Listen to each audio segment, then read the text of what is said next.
And we're live with a mysterious photo now. Let's see what it is. It's from the episode. I can't see it because I've got my my Safari on. Hopefully, I've got the correct box highlighted. It's a dude. It's a dude, a balding dude, and this dude apparently is like one of the sexiest men alive, according to this episode, with all these women after him. And we got here. Oh yes, my initial thoughts of this episode are very good dialogue, but the normal procedure is to go over to Jeff, where he can give the thoughts of David B. 226 Morris. Is that it? That's it, Ben. You got on the first try. Nice job. Okay, so this is season 6, episode 8. Entitled All Is Bright, which was written by Julie Martin, James Yoshimura, and Rafael Alvarez, and directed by Matt Reeves, and originally aired December 12th, 1997. And the aforementioned Mr. Morris had the following to say.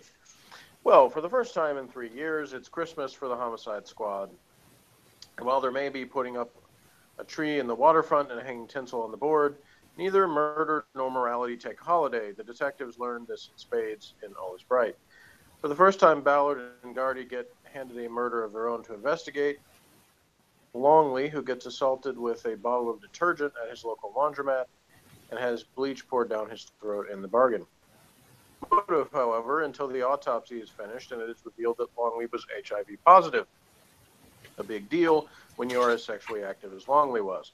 What strikes us as galling is that Longley, who showed no outward sign of his illness, had the disease for 6 years and told no one about it save his mother, and he had no problem spreading his love all over Baltimore. The ironic twist is that it got him killed by a woman he had already done the same to. The woman who killed him was infected. Continuing in the tradition of The Walking Dead that perforate this season is Rita Hale, a woman in the final stages of AIDS. Openly covered with sores, Hale has less than 5 months to live. It's obvious she had motive, and she makes it pretty clear she would have done it. However, are split on how to handle it. Ballard, perhaps not surprisingly, is prepared to overlook Hale's crime as she has been the victim of a greater evil. Gardy remains cool and detached, but you can't escape the feeling that he is prejudiced against her because of her disease.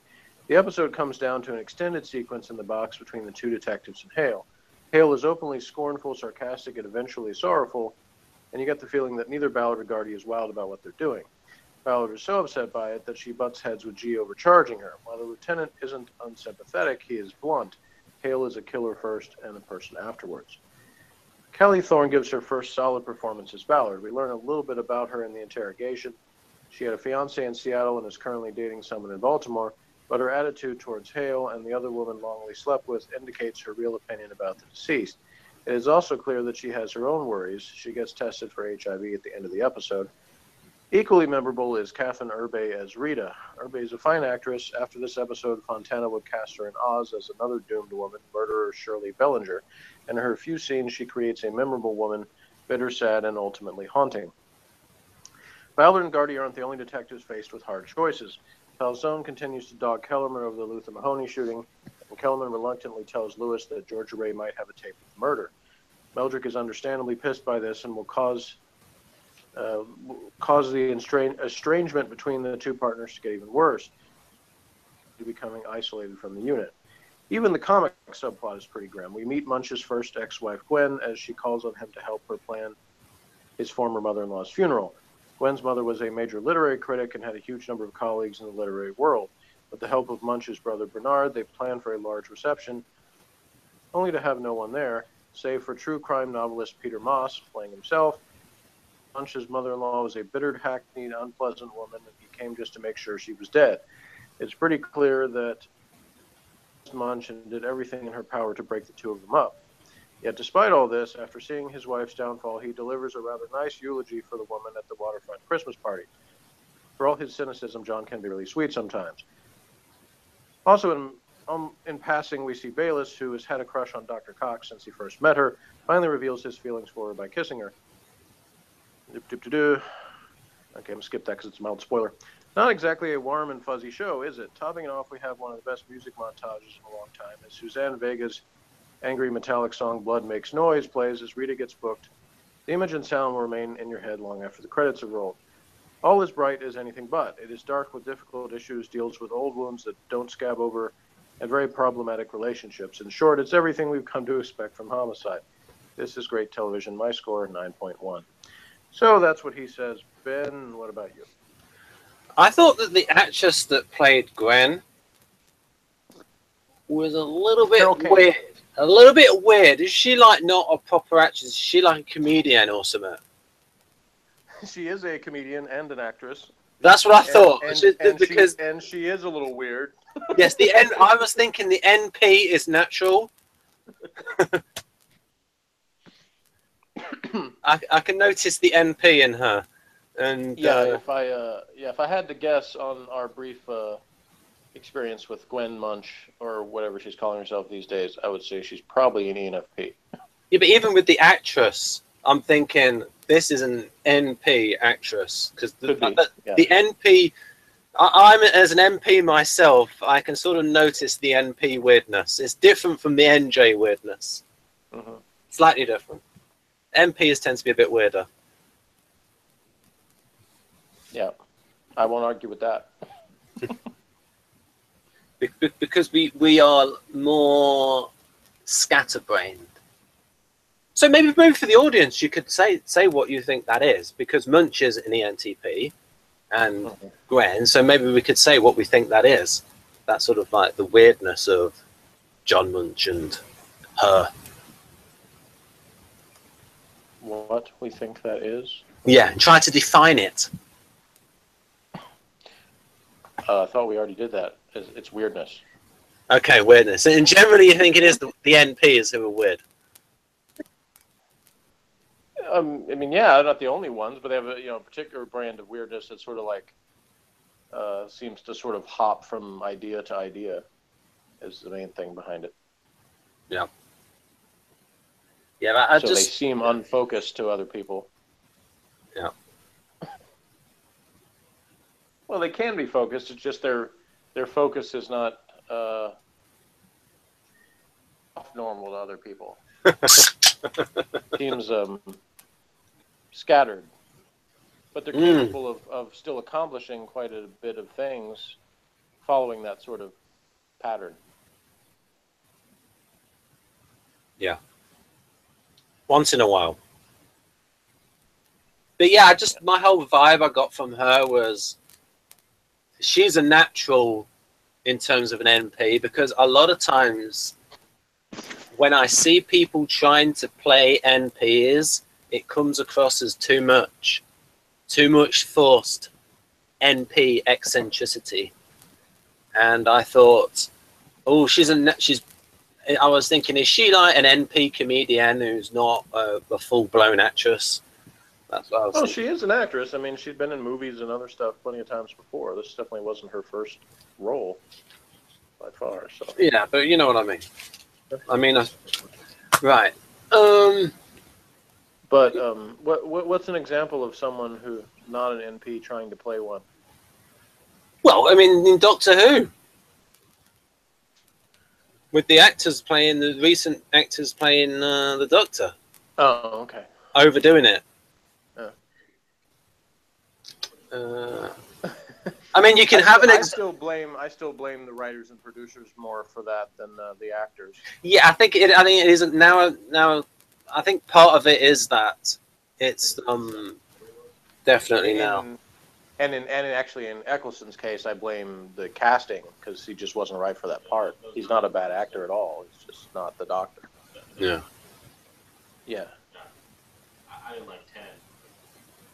Yeah, I agree with you there. Tennant to me was like overdoing things. Yeah, well, I heard recently he's gonna be the new voice of Uncle Scrooge there on DuckTales, and I think that's a good role for him. He's better to be better at that than David Tennant. Yeah, I mean, when you hear David Tennant, Scottish. Yeah, that's the thing. When you hear him in his real voice, yeah, he would have been better if he'd have played the Doctor with his real voice rather than to me with this fake English eccentric. Yeah, but I don't know. That may have been a conscious choice because I think in mainly his regular voice, and he was kind of hard to understand. So I think maybe they were worried the audience would not too many of them wouldn't be able to understand the Scottish. Right. Okay. Because they had when Sylvester McCoy played the Doctor, he had traces of the Scottish in there, but he still tried to make it more. What is it called? RP? Is that the? Yeah. Received pronunciation. But he was less that than the other actors before. Oh yeah. Him, but he still was more so than his regular voice. What temperament anyway, do you think this character was? We're talking about Homicide. Yeah. Which temperament do you think this character was, Jeff?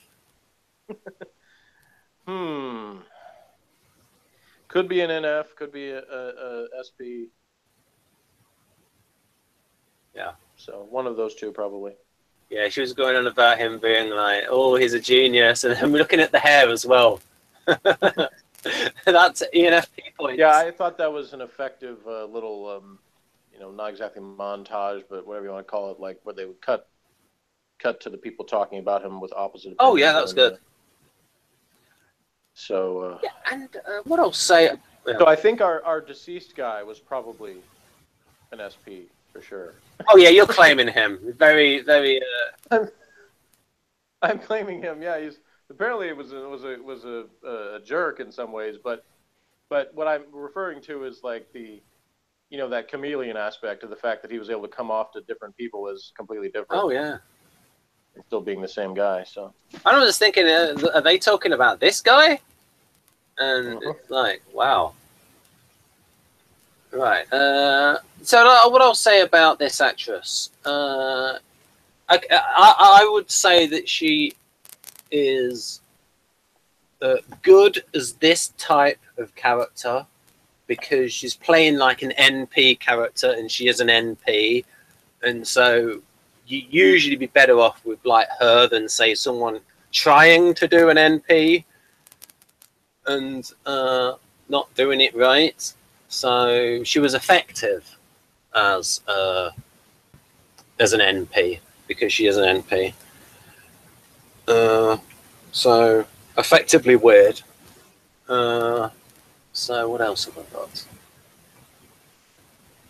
So I'm happy that Juliana is with. Well, actually, I doesn't really care about that. But I like the. I like the continuing storyline with Kellerman. So, what else? What do you think of any? Oh yeah, so I thought that in general the dialogue in this episode, especially the first half, was very good. Very good dialogue, not overdone. Lines such as there was from ballads such as "Till death or divorce do us part," and then when G was talking about "When in Rome, do as the Romans do. When in Baltimore, do as I say." Yeah, that was. I said at the time I saw that it was like that line could sum up G right there, And Morgan said something about it's why he's the best character or something. And yeah, and especially the first half, I've written here really good dialogue all through, and we've talked about this before. It's not overdone. It's the right style, because there was one of those seasons there where it sort of went away and the dialogue became a bit dull, and then it came back, I think, in season 5 when it's not Neil Simon, I forgot his name. Is it David Simon? David Simon joined, and there was an uptick in the dialogue. And then did you say that the guy that wrote this was your new favorite writer, or was that in a few episodes time? No, the previous episode, Saigon Rose, was written by Eric Overmyer, who I think he and David Simon, probably wrote the better episodes of the last couple of seasons, in my opinion. Not this one, the last week's. But this guy, Rafael Alvarez, has he written anything before for Homicide? I don't remember seeing his name before this one, no. Right, because I really did like the dialogue in this. You know, it was interesting, but it wasn't overdone. It wasn't too snappy, too. And I was thinking, yes, this is how you write dialogue. Yeah, I liked the aspects of the Ballard-Gardy partnership. They do come off pretty naturally as a partnership, and they sort of, you know, could have the running joke about calling each other honey and stuff like that. Yeah. You know, it seemed believable. It didn't seem forced or anything. You know. Yeah. So that came across well. And I think, you know, credit to the actors that they, you know, have chemistry together and, you know, and seem like they work together well. So how many out of 10 do you give this actress, Jeff? Appearance-wise? The actress in that particular role, I don't know, about a 6, I guess. Okay, ooh, high standards. Well, it's not necessarily high standards. It's just different. You know, it may not be exactly what I find attractive, maybe. Right. What else have we got here? Oh, yes, you got the Kellerman thing. Oh, that was weird when maybe one false note in the dialogue was when Kellerman said that he felt like whacking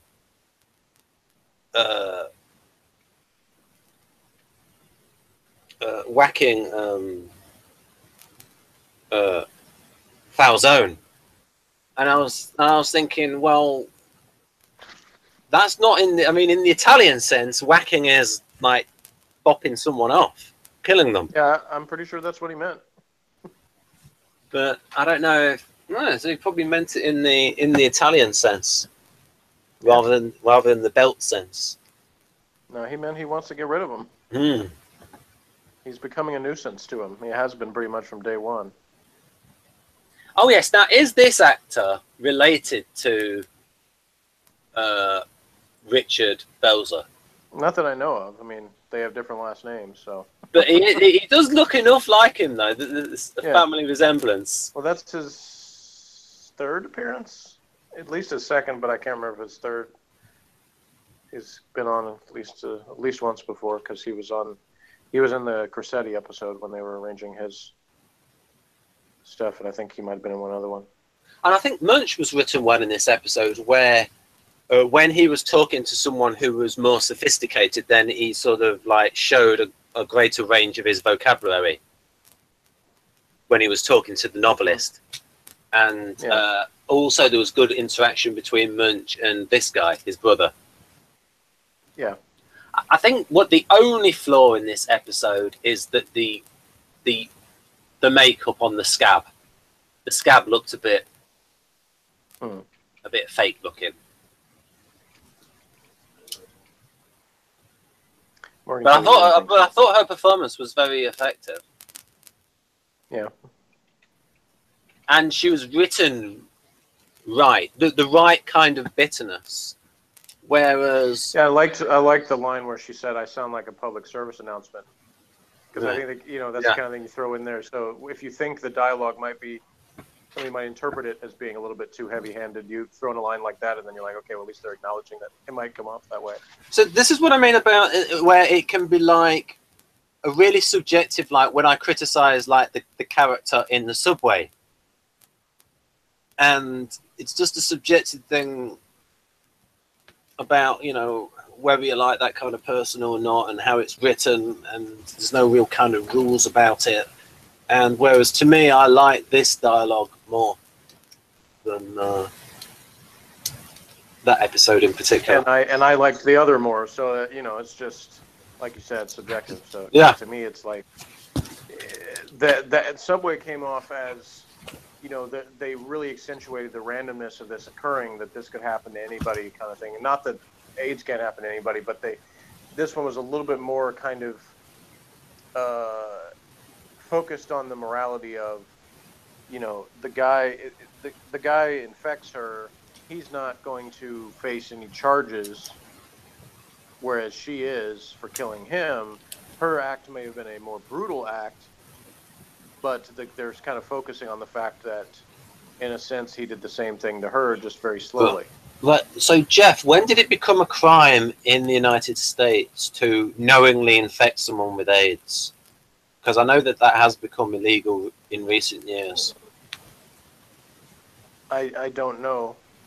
I mean, it's some sort of criminal negligence, I guess. Mm. You know, or yeah, I don't know. Because And that maybe at even the probably time, maybe at the time, it wasn't even a crime to knowingly infect someone. Yeah, I do not know the history of that. You know, that criminal justice system stuff. I Right. really don't. Oh, I've it's learned unusual quite that a few David things even from- B26 Morris. Oh, I got it all wrong. Sorry, You go were on. close. You got it right the first time though. Yeah, David B. No, I'm just saying I've 226 learned Morris. some things about Yeah, go on. about law, but there's still so much I don't know, and I certainly don't know the history of when such things occurred Okay. or what even the law says now. So Yeah, I mean, I certainly think now. I think now that it's illegal to knowingly infect but someone. even that, I mean, that's tough to prove. Yeah, that's the thing. But if say someone's on drugs for it. Yeah, but I don't mean tough to prove that they're infected, but I mean it's tough to prove that they didn't inform the person. Because I mean, think about how many times you have like rape cases where it's he said, she said. You know, the person says, Yeah. I was given consent, and the other person says no. You know, in this situation, all they have to do is say, well, I did tell her that I had HIV, and she chose to have sex with me anyway. You know, and then it's just his word against hers, unless there's some sort of recording of it or something. You know, so it's going to be a tough case to try. Yeah. And maybe they'll have done it, some kind of plots like that on some series that Maybe SVU.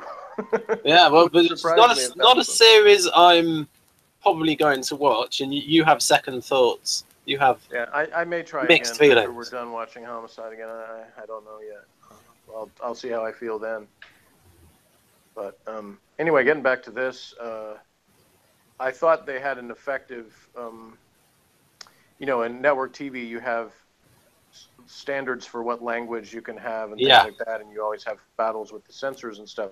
So sometimes you have little clever ways to try to get around that by having things that where somebody is obviously using certain language, but it's censored in some way. And in this one, they played the music over them going to inform all of the women that he was HIV positive. And so at least one of them, if you read lips, you can tell there were some words that aren't allowed on television, but they were not actually heard, so they allowed them. Or you could just cut it, or you could put it at the end of a scene. Oh, and then cut. You can cut let's say there's different methods, but I'm saying this particular episode, the way I thought it was effective, the way they did yes, definitely.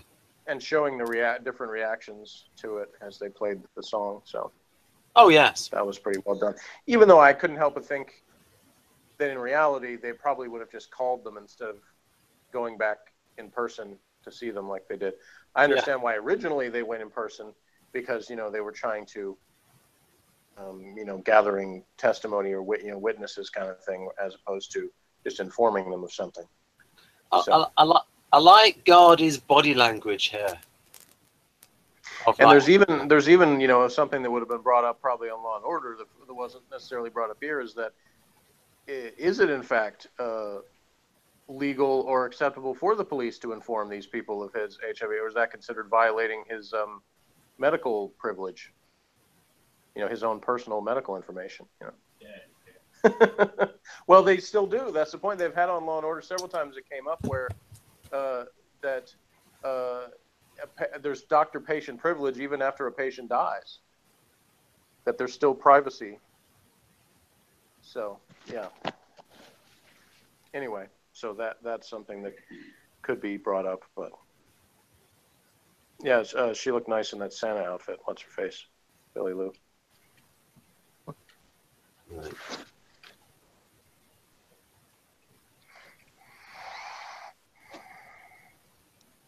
Right, and that was just after Bayless had given her the gift. Mm-hmm. And then there's the reaction.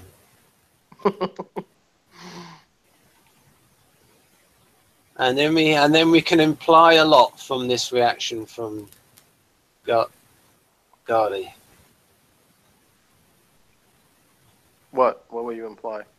Well, that he's feeling a little bit alone, because just by the way they've composed it with the other images of people being together at Christmas, and then they show him looking sad, and so the audience will assume, oh, he's feeling sad for being alone. Yeah, and we'll have more about his personal life later, but it was established in his first appearance that he's got a wife and kids, so might be thinking, well, I guess she's home with the kids and he's alone at the bar. So there might be a slight indication that things aren't necessarily 100% great at home. Right, so we can get on to the interesting part. The run-ins. What's the interesting part? The run-in saga of the Kellerman storyline. All right, what do you want to say about that? Well, I just think it's interesting about where it's going. Or, I mean, do you think it's a little bit forced, all this between Kellerman and Falzone? Well, it depends on what you mean by that. I mean, we talked about some last week where I said I don't think Falzone's character is unrealistic for what he's doing. I don't think Kellerman's reactions to it are unrealistic. Now, is it the direction I would have gone with the story? No. But that doesn't necessarily mean it's bad in terms of the performances aren't bad to me, and the writing doesn't seem bad. It's just because one of the, as we've talked about many times before, one of the recurring themes on Homicide is life isn't fair, and, stuff happens to people, things don't always go the way you want them to go, and there's always, things are not usually cut and dried. There's a lot of nuances and a lot of awkwardness to things, and they definitely do a pretty good job of showing that. How would you have done it? How would you have handled the storyline, Jeff? Well, I think that if you were going to have somebody that was trying to sort of dig at the truth of the Mahoney thing, I would say it would be better to not have it be another one of the homicide detectives, but maybe a nosy reporter or somebody else like a what do you call them, the IAB agent or somebody, the ones that investigate cops, somebody like that. Like on NYPD Blue, they had a couple of different situations over the years where they had the internal investigators that were causing trouble for the main characters, and they could have had somebody like that. To have another one of the regular homicide detectives, it seems, I don't know, I don't like that. Yeah, Morgan said it doesn't make any sense. Why does he care about it? I would say yeah, and what I said on a previous review was that I think the reason why he's doing it is, he said in one of the episodes he was trying to prove himself because he figured that the other detectives saw him as this punk kid from the auto squad. They didn't respect him. Yeah. And so he was trying to prove that he's this detective, that like he's on their level. Yeah. But it doesn't seem like a very good way to do it, but that does seem to be what his motive is.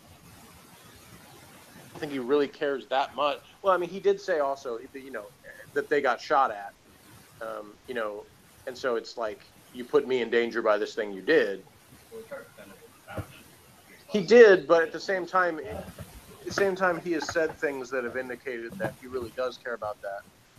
And it's like he has this feeling like, this could have a potential to bring down the whole department. Whereas it turns out he's partially right, without getting into any spoilers at this point.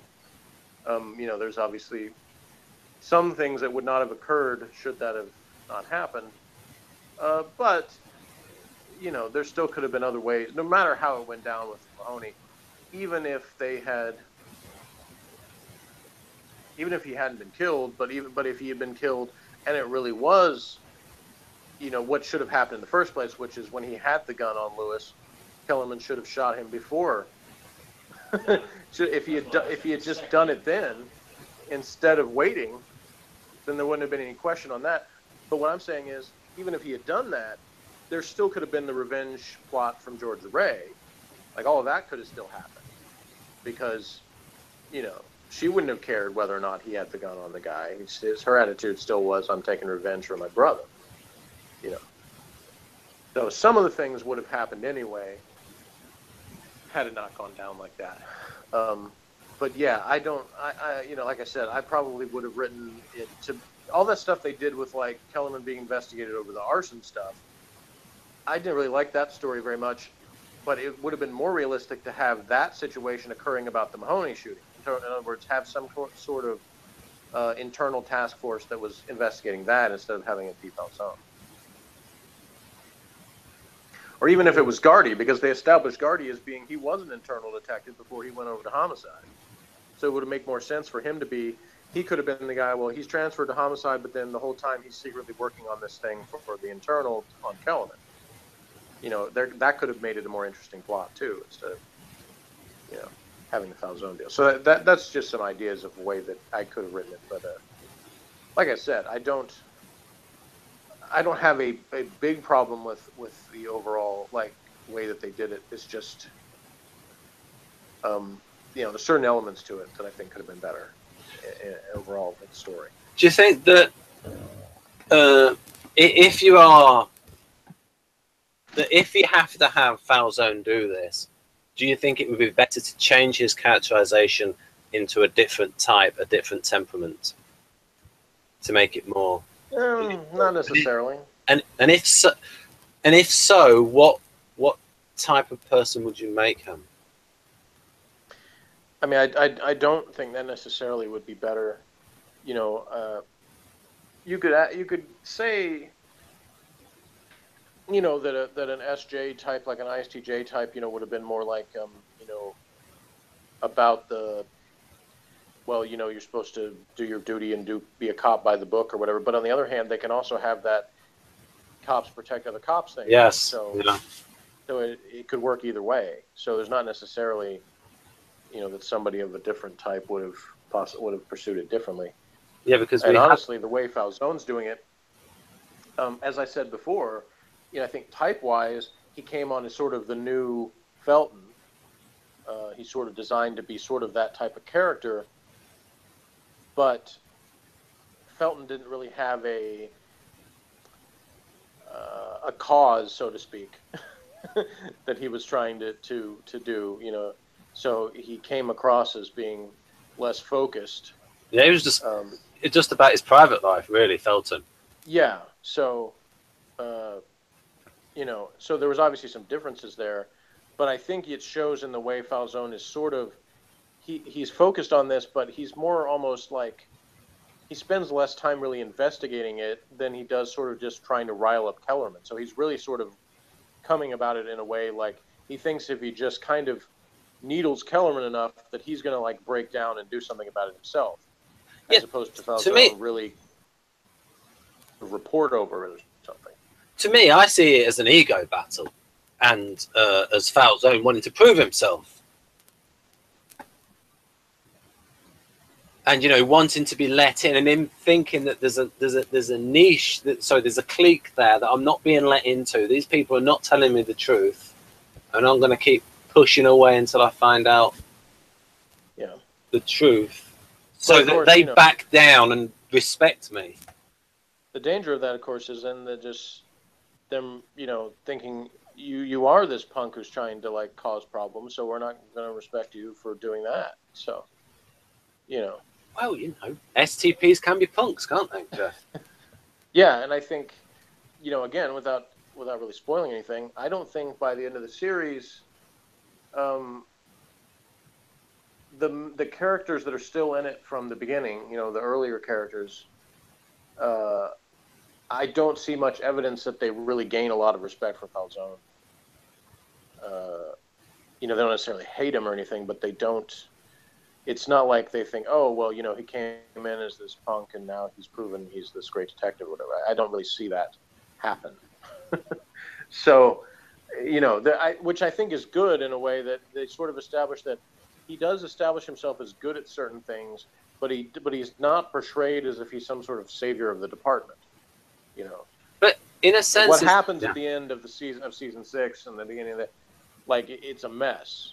Right. Again, without any specific spoilers. So he doesn't come out of all that oh well, he's the guy who saved everybody. It doesn't come off that way at all. So that's a good thing. Oh yeah, but so does that help in the realism aspect? That no, it's not a case of he comes in and he ends up being a Yeah, great guy. it does, but it doesn't stop. Like I said before in previous reviews, a lot of Homicide fandom from not liking him as a character, and I understand why they don't. I didn't maintain any strong dislike for him as a character, but I don't like the way. I didn't like that they focused on him as much as they did, as opposed to some of the veteran characters they could have spent more time on. But Right. that's my opinion. But I thought there was missed opportunities, is the way I look at it. Is it not? I don't think it became a bad show, even in the final season. I just think they missed some opportunities to focus on some things that would have been more interesting than what they did. Yeah. Right. I think I will give this episode about 9 out of 10. All right, I will give it an 8. So an average of 8.5. And that's mostly for the dialogue, folks, and like the themes that they. Yeah, I thought It's the on. dialogue was good. I thought that it kept up a pretty good pace. I liked sort of the musical montages and some of the other kind of pacing that they did. I probably could have done without the paid wailing woman at the funeral and a few things. Yeah, that was a bit. But I did think that gave us a little bit of more of a little more of a window into Munch and some of his characterization. That was the main benefit of that. They even mentioned, I did like the name drop where he mentioned he's still a little bit perturbed about Lenny Briscoe from Law and Order. And Yes, yeah, that was good. With him, so yeah, I give it an 8. Join us next time for an episode entitled Closet Cases. Right, and I will stop now.